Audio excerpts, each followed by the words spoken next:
This Torah class is brought to you by TorahAnytime.com. Afreilichen Shushan Purim, everyone. While Shushan Purim, of course, is a day of great simcha, and we don't say Tachna Lanatseach, but today is a day of terrible avelos for Klal Yisrael, as this morning we found out about the Ptira of the Gadol Hadar, of Chaim Kanievsky. If anybody heard the news, it sends really a shiver down your spine.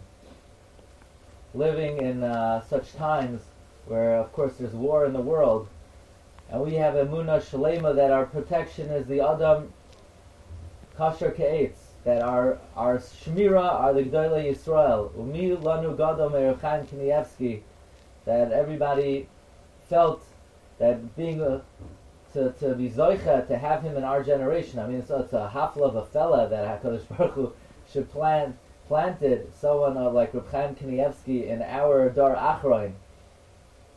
Someone with such a command of Kol Torah Kula, someone who, you know, how many legends there are of Mamish Nisim and Aflois through his learning. It's whether, you know, the well-known story about when he was learning Hilchos Chagavim and he was describing a certain detail about the Chagav and it just flew in through the window. And it's one of the greatest miracles of Jewish history is the fact that in our generation, Rebbe Shalom gave us Reb Chaim Kanievsky as a shmira for the whole dar. So I want to just share with you something from Reb Chaim on the Parsha. Actually, when I found out the news, you know, we're trying to start a new cycle of Mishnah Brura. We know that, of course, many people learn Dirshu, they learn a page a day, which is very good.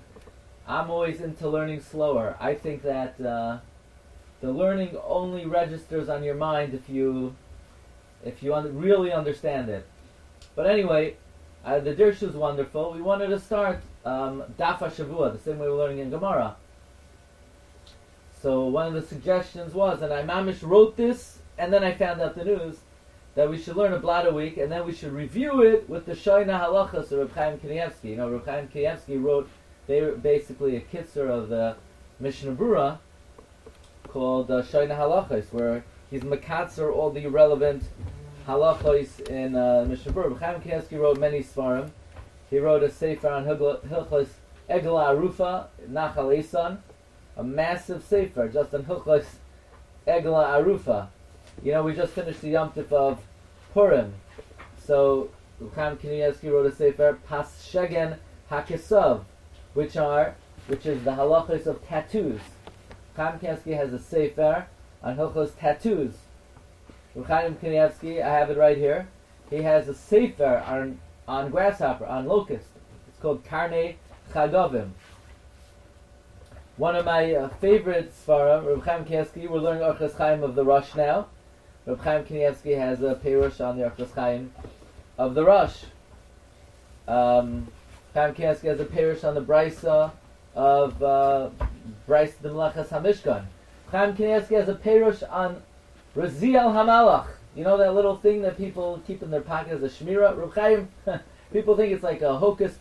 No, Reb Chaim wrote a perush on it. Reb Chaim wrote a something called Lemichse Atik.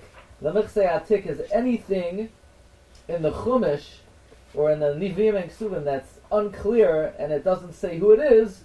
Reb Chaim Kanievsky identifies it. So I'll give you an example from this week's Parsha. On the Pasuk in Tzav, Ka'asher Osa, by Yom Hazeh, it doesn't say when it was. It doesn't say what date it was. It says Reb Chaim Kanievsky, Chav Gimel Ba'adar Haya. It was either Chav Gimel Ba'adar, based on the Taras Kayanim, or some say it was Rosh Chodesh Nisan. That's just an example of Lemichse Atik. Reb Chaim Kanievsky wrote an answer to every single time in Shas the Marsha says V'yesh liyashev. So what is the answer? You know, the Marsha says you could give an answer. No, what is it? Reb Chaim Kanievsky tells you what the answer is. Reb Chaim Kanievsky wrote a perush on the Yushalmi. Reb Chaim Kanievsky wrote a Mishnah Brura on Hilchos Ra'im, Darach Hamuna. I mean, it's it's really mind-boggling that HaKadosh Baruch Hu placed him b'doreinu. One idea that he says on this week's Parsha. So at the end of Parshas Tzav, in the time of the Krah, Rabbi Chaim Kanievsky says, Legabe the Shalsheles, on the word, Vayishchat. Chaim says, look what I say in Vayera. So in Vayera, Rabbi Chaim says that he heard in a certain sefer that all the Shalsheles in the whole Tanakh, anybody know how many Shalsheleses are there in the whole Tanakh? We know in the Torah there are 4, but in the whole Tanakh there are 7. There are 4 in the Chumash and 3 in the Nevi'im Ksubim. Shalsheles is a lashon of ha'aracha, being lengthy. So he says, Vayismama by Loit is he prolonged staying in the city, and Vayomer by Eliezer he davened long and he couldn't even finish the tefillah, and Rivka was already there. And Vayima'ein, with 3 of those, that Yosef pressured greatly against Eishav Loisli Tfara that she should not pressure him more. And what about Vayishchat? By the way, if you want to perish on the Shalsheles, we have in the humble Sefer Magid Rakia on Parshas Vayera a different perish. It's the Shalsheles of the lineage of the Jewish people. Namely, by Loit is the Shalsheles of Malchus Beis David, and by Eliezer is the Shalsheles of the Avos, Abraham, Yitzchak, and Yaakov, to get a shech for Yitzchak. And then by Yosef, the Shalsheles of the Manhigei Yisrael. And then, of course, by Yishchat is the Hakamas HaMishkan, is the Shalsheles of Kahuna. But Rabbi Chaim Kanievsky says as follows. He's bothered why it says Vayishchat, but there's also a Vayishchat by the Oila, and there's also a Vayishchat by the Chata. So why Dafka is there Shalsheles, the Vayishchat of the Shlamim? So he says like this. All the other karbanos, it's not ma'akev to sprinkle on the Tunuch Oizen and the Bahoinos. But by the Shlamim, you needed to sprinkle on the Tunuch Oizen and the Bahoinos. So you needed extra blood. So therefore, the Shechita took longer to squeeze out more dam, so that there's more dam available for the Matnas Bahoinos and the Tunuch Oizen. He asked, but the Gemara in Yuma Daf Mem Ches says, "L'chadchila, you always have to mekabel all the dam."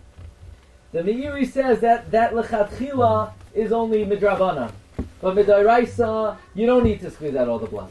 So therefore, by the oila and the chatos, it does not say shalsheles, because the shchita did not have to take as long. Mashein came the shlamim had to take long. My Rabbi say that's one idea from Reb Chaim on Parshas Tzav. Zechusa Yogan Aleinu V'Al Kol Yisrael. Okay. You've just experienced another Torah class brought to you by TorahAnytime.com.